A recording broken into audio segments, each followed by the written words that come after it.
মাশাআল্লাহ, বৃষ্টি গতকাল যে বৃষ্টি ছিল আজ থেকে তার থেকে আরো বেশি বৃষ্টি হচ্ছে। মাশাআল্লাহ, আল্লাহ তাআলার বড় নিয়ামত।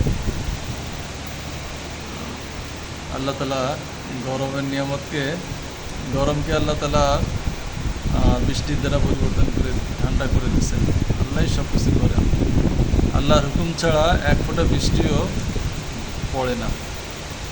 আল্লাহ তাআলাই, আল্লাহর হুকুমে বৃষ্টি হয়। ঘরের মধ্যে বৃষ্টি চলে আসতেছে, মাশাআল্লাহ।